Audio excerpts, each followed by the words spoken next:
अभिनंदन आभार।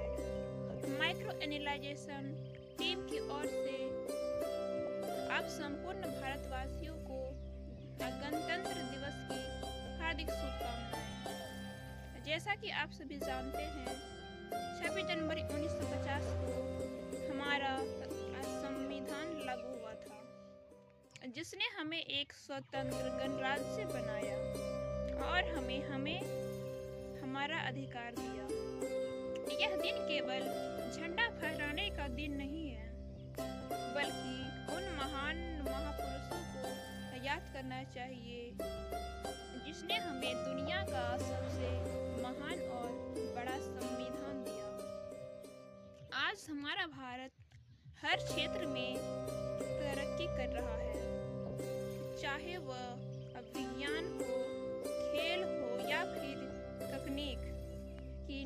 एक नागरिक होने के तौर पर हमारा भी कर्तव्य बनता है कि हम देश में सफाई रखें और नियमों का पालन करें और आपस में भाईचारा बनाए रखें। हम सब मिलकर भारत को दुनिया का सबसे श्रेष्ठ देश बनाएं। क्या है भारत? एक संघ नहीं, एक राष्ट्र नहीं, यह एक जीता जागता उदाहरण है। भारत ऐसा राष्ट्र है जिसमें किसान एवं जवान जो बॉर्डर पर हमेशा रहते हैं और भारत के प्रति इन्होंने अपनी प्रतिभा दिखाई है। तो आइए मैं आमंत्रित करना चाहूंगी जोहरीन मैम को। मैम, स्वागत है आपका। आप सभी को गणतंत्र दिवस की हार्दिक शुभकामनाएं। मैं जोहरीन परवीन माइक्रो एनालाइज की तरफ से आज के दिन आपको दिल से मुबारकबाद देना चाहूँगी। आज के दिन हम बड़े ही फक्र के साथ तिरंगे को लहराते हैं और शायद ही उसका इतिहास इतना जानते हैं। तो चलिए आज मैं आपको तिरंगे का थोड़ा सा इतिहास बताना चाहूँगी।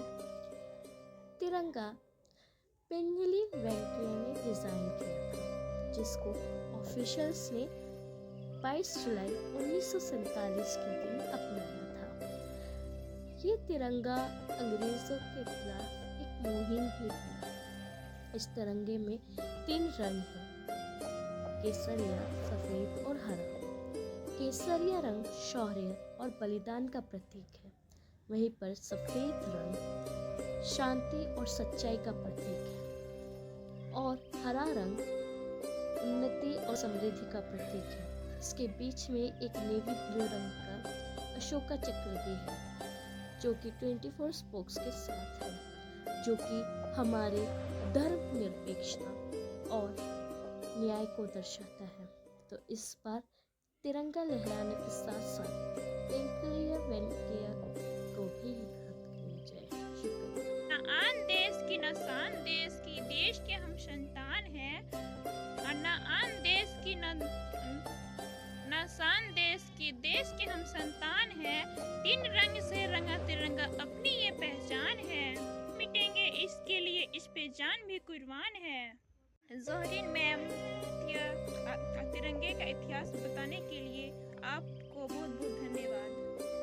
भारत का संविधान जब निर्माण हो रहा था अथवा जब देश गुलामी की जंजीरों से जकड़ा हुआ था, तो महान कवि ने, चाहे वो जैसा भी माध्यम हो, उन्होंने अपने शब्दों से, अपने कलम के जादू से सभी को भारत के प्रति, अपनी कलम के जादू से सभी को भारत के प्रति अपनी प्रतिभा जागृत किया। रामधारी श्री दिनकर और अन्य कवियों ने कलम के सिहाई से सबको झोंक दिया और भारत को जागृत किया।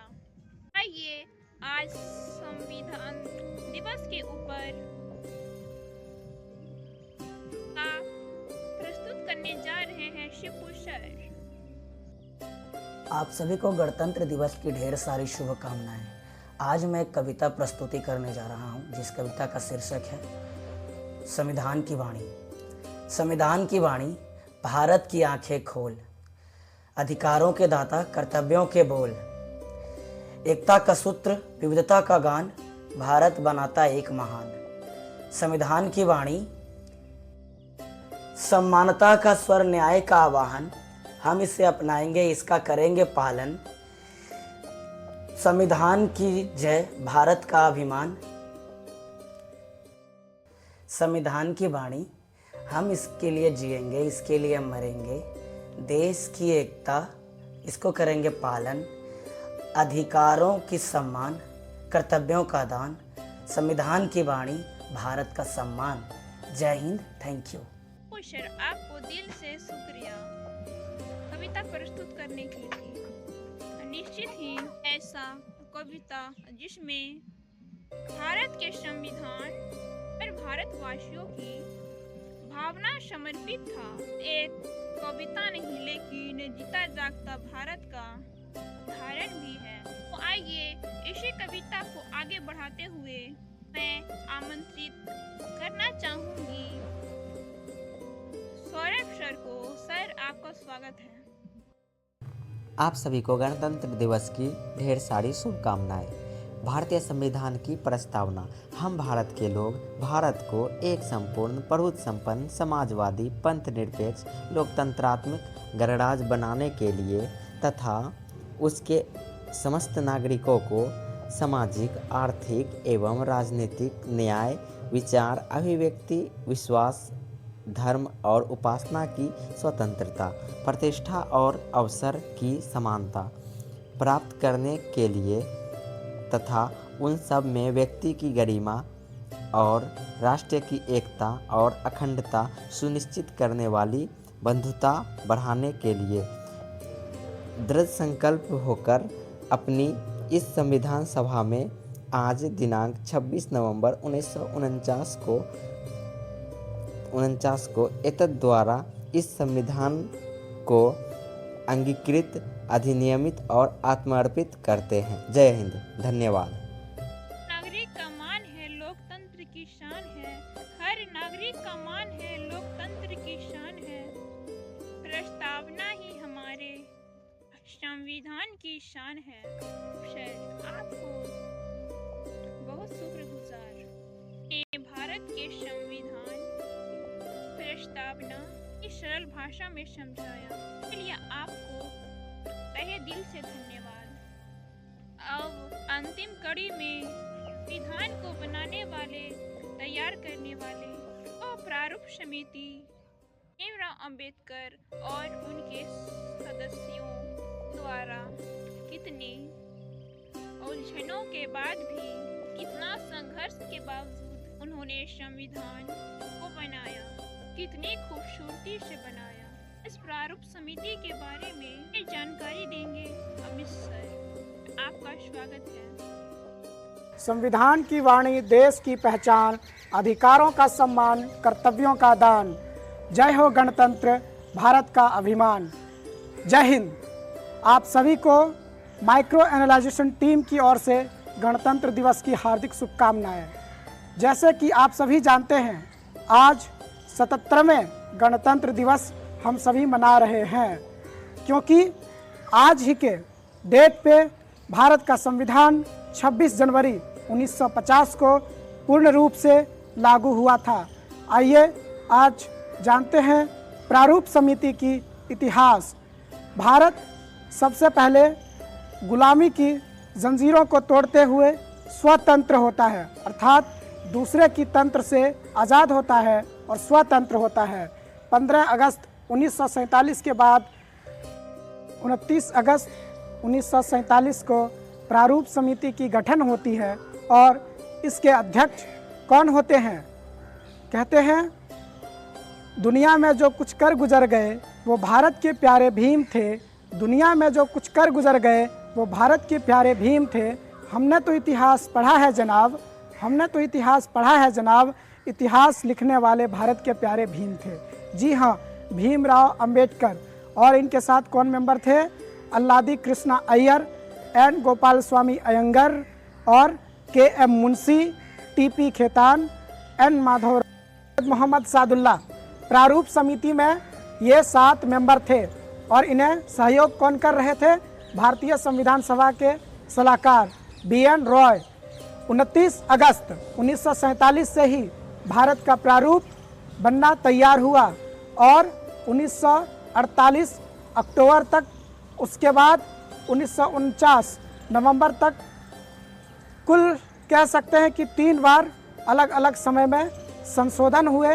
भारतीय जनता से भी सजेशन देने के लिए बोला गया, सुझाव देने के लिए, ताकि जिन मुद्दों पे संशोधन करना हो संशोधन किया जा सकता है। प्रारूप समिति के द्वारा 60 अलग अलग देशों के संविधान पढ़े गए, अध्ययन किया गया और उनमें जो बेहतरीन नियम कानून लगा वो भारतीय संविधान में शामिल किया गया।